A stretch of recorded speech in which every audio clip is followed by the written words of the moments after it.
I overheard my wife call me an ATM to her friends, and I took back control, cut off her endless spending, and finally ended our one-sided marriage. The signs were there, subtle at first, but over time they became impossible to ignore. The woman I married wasn't the same person standing in front of me anymore, or maybe she was and I had just been too blind to notice who she really was all along. It wasn't sudden. It wasn't one explosive fight, a single betrayal, or some dramatic turning point. No, it was a slow erosion, like waves steadily eating away at the shore until one day, the ground beneath you just isn't there anymore. In the early years, we were a team. We shared everything. Inside jokes, late-night talks, stupid little traditions that made life feel real. But somewhere along the way, she started changing. Or to be more accurate, she started seeing me as someone who hadn't changed enough. At first, it was little things. An eye roll when I made a joke she used to laugh at. A dismissive, yeah, whatever, when I tried to share something about my day. She started dressing differently, speaking differently, surrounding herself with new people. At first, I was happy for her. People grow, right? They evolve. Maybe I was the one stuck in place. Then the criticism started. "You should really update your wardrobe," she'd say. "Do you have to talk like that? You sound so basic. Maybe try something new with your hair. You look the same as you did 5 years ago." I brushed it off. Marriage is about compromise, right? If she wanted me to dress a little sharper, fine. If she wanted me to be more polished, I could try. I told myself she just wanted the best for me. But I was wrong. It wasn't about me improving. It was about me not being enough anymore.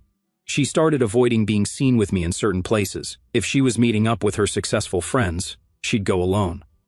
I caught her telling someone at a dinner party that I was working late when I had been standing in the next room the whole time. I confronted her about it once. She sighed, looked at me like I was some clueless idiot, and said, "Look, image is important, okay? People judge. You wouldn't understand." That one stung. I still remember the exact moment I realized she wasn't just changing, she was trading up. We had been invited to a small social gathering, nothing too formal, just a few acquaintances of hers from college. I was excited. I wanted to be there for her, to be part of her world, to meet the people she cared about. But when I told her I was coming, she hesitated, just for a second, but it was long enough. Finally, she exhaled sharply and said, "I just think maybe it's better if I go alone. I need to make a good impression, you know." That was it. That was the moment. Not a screaming match, not a dramatic breakup, just that one sentence. I wasn't a partner anymore. I was an obstacle. She didn't want to fix things. She didn't want to reconnect. She had already decided she was done with me. She just hadn't said it out loud yet. But if she thought I was just going to stand there and let her toss me aside like some outdated accessory, she had another thing coming. This wasn't over. Not by a long shot. I didn't argue with her. I didn't plead or demand an explanation. I just nodded, let her walk away, and let the weight of her words sink in. But something changed in me that night the moment she dismissed me as a liability. Someone unworthy of being seen by her side was the moment I stopped seeing her as my wife. She thought she had won. She thought she could push me aside, rewrite her life without me, and step into some polished new version of herself where I didn't belong. Fine. If she wanted to impress her crowd so badly, I'd make sure they got an unforgettable show. At first, I considered confronting her, making her admit the truth out loud, but that wouldn't be enough. She had spent years carefully crafting her image, building this illusion of perfection, surrounding herself with people who only saw what she wanted them to see. I wasn't going to argue with her. I was going to expose her.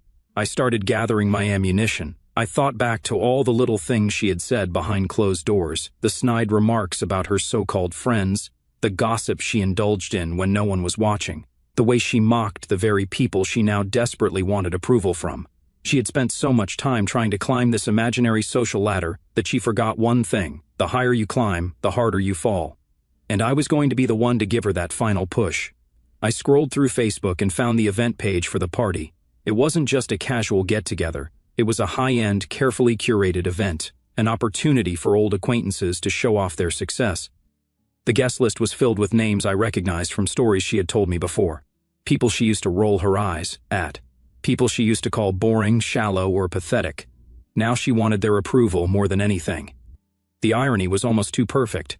I clicked the "please reply" button. She might have told me not to come, but she didn't get to make that decision for me, and I wasn't just going to attend.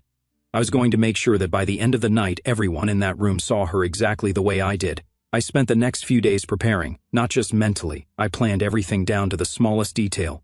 I wasn't going to show up and throw a tantrum. That would make me look bitter and pathetic. No, I needed to be calculated. I thought about how she wanted me to act, polished, sophisticated, silent. So, I'd do the opposite. I'd be loud, unfiltered, unpredictable. I'd ignore their ridiculous social etiquette, make conversations uncomfortable, challenge their fake pleasantries, and most importantly, I'd sprinkle in just enough truth to make sure that by the end of the night, no one looked at her the same way again. I wasn't going there as her husband. I was going there as her reckoning. The night of the party arrived and I was ready. Not just dressed and physically present, I was mentally locked in.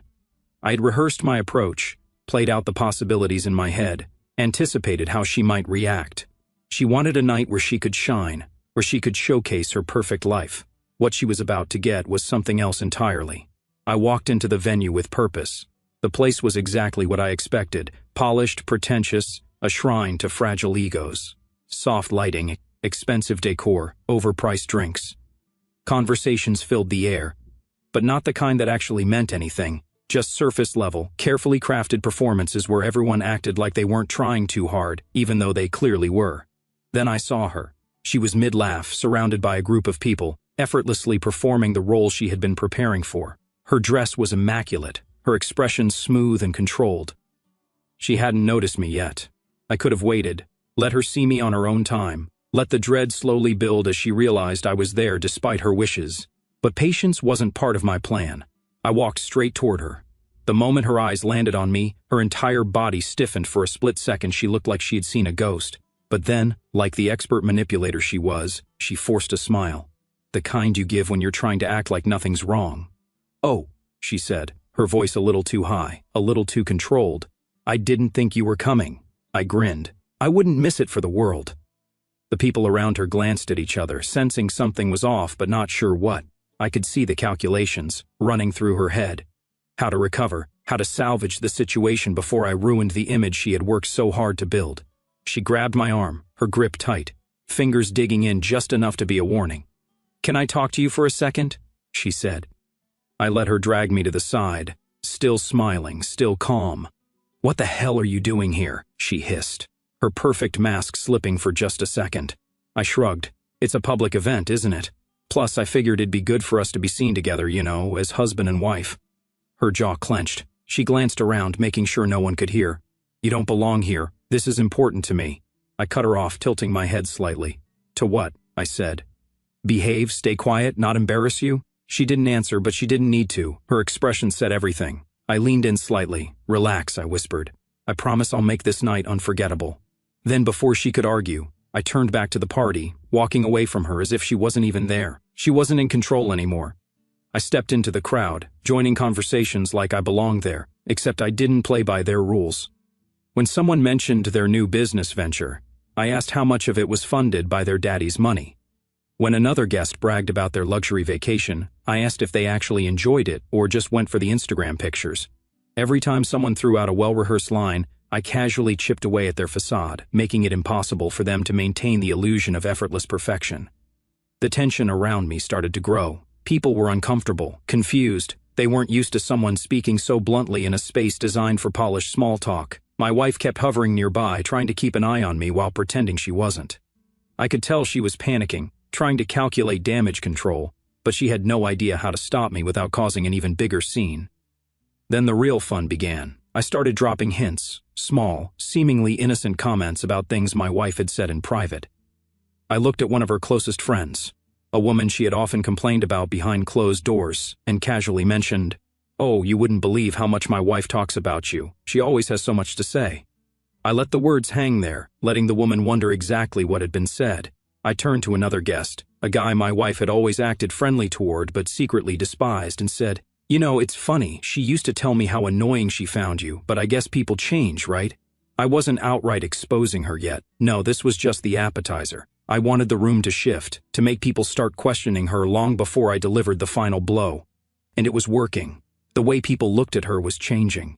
The whispered conversations had started. She had spent years crafting her image, making sure everyone saw only what she wanted them to see. But tonight, that mask was cracking, and I was just getting started. The shift was subtle at first.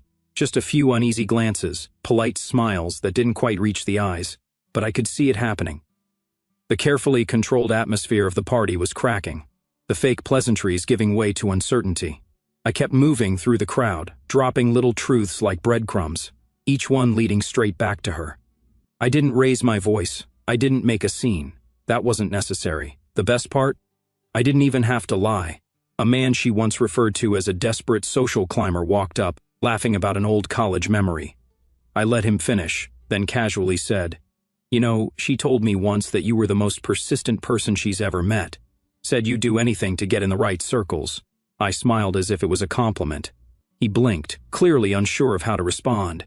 My wife shot me a sharp look, her nails digging into the stem of her wine glass. A woman, someone she had always claimed was a close friend, greeted us warmly, asking how things were going. Before my wife could respond, I chuckled. She always says you give the best advice. Every time she has a problem, she'll say, "Well, if anyone knows how to twist things in their favor, it's her." The woman's expression faltered for half a second before she forced a smile. I was planting seeds, doubt, suspicion, and she knew it. I could feel her growing more and more tense with each passing minute. The way she clenched her jaw, the way she kept scanning the room as if she could somehow stop the spread of what I had started. But I wasn't done yet. At one point, she pulled me aside, her voice low, trembling with suppressed rage. "You need to stop," she hissed, "right now." I tilted my head. "Stop what?"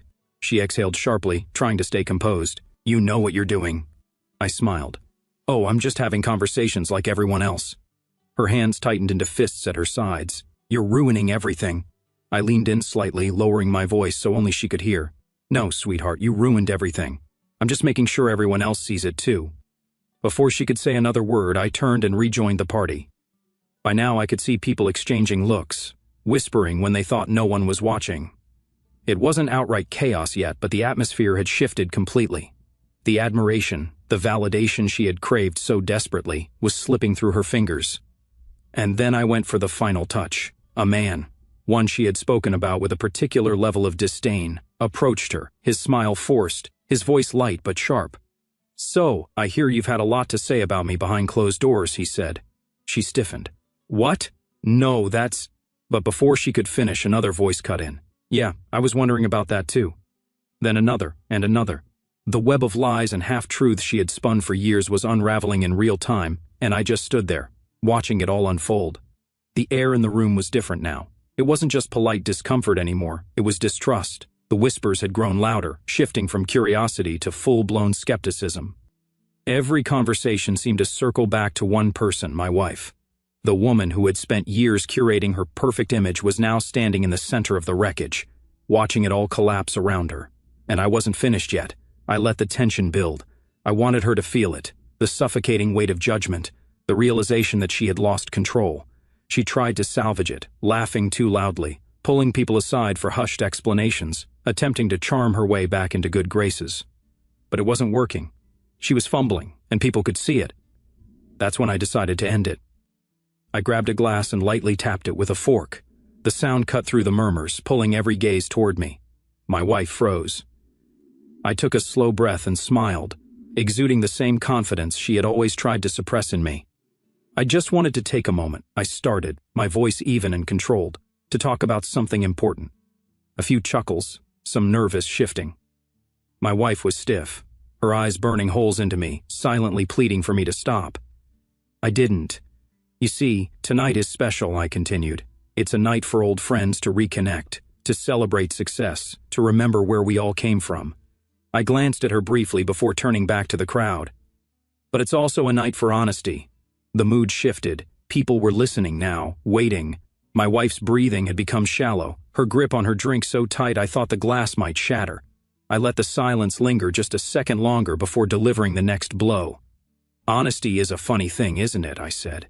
"Sometimes the people who preach it the loudest are the ones who struggle with it the most." The weight of my words landed. I could see it in the way people looked at her, the way they exchanged glances, waiting for what would come next. My wife took a small step forward. "All right, that's enough," she said through clenched teeth, her voice shaky but forced into a smile. "Let's not—" I cut her off. No, let's," I said. She froze. I turned to the crowd. "We all know someone like that, don't we? Someone who thrives on manipulation, who builds relationships based on convenience rather than connection. Someone who will smile to your face and rip you apart the moment you leave the room." No one spoke, but the silence was loud. I nodded, as if satisfied. And it's incredible, really, how much effort some people put into maintaining a lie, how they twist things, rewrite their own history, all to create a version of themselves they think people will admire. Then I turned fully to her. But the problem with living a lie, I said, locking eyes with her, is that sooner or later the truth catches up. A single beat of absolute stillness. Then the unraveling began. I gestured toward a woman near the back. She told me years ago that you were her closest friend, that she could always count on you. But I remember hearing how you'd roll your eyes every time she called, how you'd mock her problems like they were entertainment for you. The woman's expression darkened. My wife opened her mouth, but I was already moving on. And you, I turned to a man she had been sweet-talking earlier. She used to call you insufferable, said she'd rather set herself on fire than spend another dinner listening to you talk about your investments. He blinked, his polite mask cracking. The murmurs started up again, except this time it wasn't whispers. It was outright disbelief. I looked back at my wife, whose face had lost all color. Her breathing was uneven now, panic settling into her features. But I wasn't done yet. Ah, I exhaled, shaking my head as if remembering something. And of course, there's the biggest lie of all, the one she told me. Every eye was locked onto us now. She told me she loved me, that we were partners, that I was someone who mattered to her. I gave a small chuckle, but there was no humor in it. But in reality, I was just a stepping stone, something to be discarded once she decided she had outgrown me. A single gasp, a sharp inhale. She knew where this was going. I turned my head slightly, scanning the room before locking onto one specific person. Then I smiled. Hey Daniel, silence, dead silence. I saw his posture stiffen. He wasn't expecting to be part of this, but I made sure he was. If you want to take over from here, I said casually, you're more than welcome to, because I'm done. And just like that, I dropped the bomb. The air in the room felt thick, every movement slowed down as people processed what I had just said. My wife, no, my ex-wife, stood there, looking at me like her entire world had just collapsed. She was right, it had. The silence after my last words was suffocating. No one moved, no one spoke. It was like the entire party had been suspended in time, every person trapped in the weight of what had just happened. I turned to leave, not bothering to look back at her. But I felt it. Her desperation, her panic, the way her entire world had just shattered in front of everyone she had tried so hard to impress. I had no reason to stay anymore. I had done what I came to do. As I walked toward the exit, I could hear whispers morphing into full-blown conversations. People weren't even trying to be discreet anymore. I heard my name. I heard hers. And most importantly, I heard the one thing I knew she feared the most: doubt.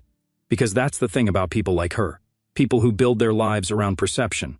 Once the illusion is cracked, it never fully recovers. The people in that room would never see her the same way again, even if she tried to fix it, tried to explain her way out of it. The damage was done. I stepped outside into the cool night air, inhaling deeply. Then I smiled. For the first time in years, I felt light. I didn't realize how much weight I had been carrying until it was gone. All the exhaustion, the second guessing, the feeling of never being enough. It had all vanished the moment I walked out of that room. As for her, well, that was another story. I heard about what happened after I left, not from her, of course. I didn't give her that privilege, but word got around fast. The party imploded. People started confronting her, demanding explanations, questioning everything she had ever told them. She tried to deny it, tried to regain control, but she was unraveling in front of them. And the thing is, when someone like her starts to fall, no one catches them. I imagine she must have felt it. That horrible realization that the very people she had tried so hard to impress were now turning their backs on her the next few days were brutal for her. The messages started rolling in. Friends distancing themselves, invitations suddenly disappearing. The people she had spent years curating relationships with now saw her as toxic. The worst part, she couldn't even argue against it because I hadn't lied. I hadn't exaggerated. I had simply held up a mirror and let them see her for who she truly was. And once people see the truth, they never forget it. As for me, I walked away clean. No regrets, no second guessing, no sadness. I got my divorce. She tried to make it messy, of course, tried to throw accusations, play the victim, salvage what little reputation she had left. But she had nothing to hold against me, no leverage, no power. The moment I signed those papers, I knew I had won. She wanted a life without me? Well, now she had one, only it wasn't the glamorous, polished life she had envisioned. It was empty. And the best part? I didn't even have to lift a finger to destroy her. She did it all by herself. Our story has come to an end. If you've made it this far, how about subscribing to our channel? It helps us immensely. I've selected 2 other videos for you that I'm sure you'll enjoy. Feel free to click on them. I'll be waiting for you in the next story. See you soon. It's been months since that night at the party, and I still find myself replaying it in my head, not out of regret, but out of a strange mix of relief and disbelief. The moment I walked out of that room, leaving her to face the wreckage of her carefully curated facade, felt like shedding a skin I'd been trapped in for years. I didn't realize how heavy the weight of her judgment, her subtle rejections, and her unspoken expectations had been until I let them go. That night wasn't just about exposing her, it was about reclaiming myself. But even now, as I sit in my quiet apartment, surrounded by the simplicity of a life I'm building on my own terms, the emotions are complex, layered, and sometimes contradictory. At first, I thought I'd feel triumphant. I had spent days planning that moment, crafting every word to ensure her world would unravel just as she had unraveled mine, and when it happened, when I saw the shock in her eyes, the way her perfect smile faltered, the way the room turned against her, I felt a rush. It was power, raw and undeniable. For so long, I had been the one made to feel small, inadequate, like I was holding her back from some grander version of herself. To stand there in front of her carefully chosen audience and flip that narrative was intoxicating. But the high didn't last. By the time I stepped into the cool night air, the adrenaline faded, and something else settled in, something quieter, heavier. I wasn't sad exactly. I didn't miss her. Not the way you'd expect after years of marriage. The woman I loved, the one I laughed with over late-night pizza, the one who used to sing off-key to old rock songs in the car, wasn't the person I left behind at that party. That version of her had been gone for a long time, replaced by someone who saw me as a liability, a relic of a life she no longer wanted. What I felt, walking away, was grief. Not for her, but for the version of us I had believed in for so long. I mourned the years I spent trying to be enough, the moments I doubted myself, the times I let her criticisms chip away at who I was. I grieved for the naive hope I'd clung to, thinking we could go back to what we had. But grief wasn't the only thing I carried out of that room. There was also a strange sense of liberation. For the first time in years, I felt like I could breathe. I didn't have to perform, didn't have to measure up to someone else's impossible standards. I could just be me, unpolished, unfiltered, and unapologetic. That freedom came with a cost, though. The divorce was messy, not because of legal battles or financial disputes, but because it forced me to confront the parts of myself I'd buried to keep her happy. I had to face the insecurities she'd nurtured, the doubts she'd planted. Every time she rolled her eyes or dismissed me, a small part of me had believed her. Untangling that took time, and it wasn't pretty. I spent weeks after the party in a kind of emotional limbo. I'd wake up in the middle of the night, heart racing, wondering if I'd gone too far, if I'd become the kind of person I despised, someone who hurts others to feel better. But then I'd remember her words, her calculated cruelty, the way she'd made me feel invisible in my own marriage. I didn't destroy her out of spite. I did it because I refused to let her rewrite our story to make herself the hero and me the failure. I needed her to see that actions have consequences, that you can't discard people and expect them to stay silent. Still, the question lingered, had I lost something of myself in the process? The answer came slowly, through small moments of rediscovery. I started doing things I hadn't done in years, things she'd mocked or dismissed as basic. I bought a cheap guitar and started learning chords again, fumbling through songs I used to love. I went hiking with friends I hadn't seen in ages, laughing without worrying about how I looked or sounded.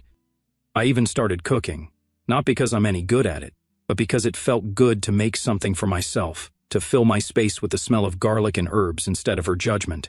Each step was a reminder that I wasn't the problem. I was enough, maybe not for her, but for me. Now, months later, I'm starting to feel whole again. The apartment is sparse, but it's mine. The couch is secondhand, the dishes don't match, and the walls are bare, but there's a piece here I hadn't known in years. I don't check my phone for her texts anymore. I don't brace myself for her critiques. I don't wonder if I'm measuring up. I'm not angry anymore either, not at her, not at myself. I've let go of the need to prove anything to anyone. The party was my final act of defiance, but it was also my first act of freedom. Looking back, I realized the hardest part wasn't walking away from her. It was walking toward myself. It's a journey I'm still on, but it feels right. I'm not the man I was when we met, nor am I the man she tried to make me feel I was. I'm something new, something real, and for the first time in a long time, I'm okay with that.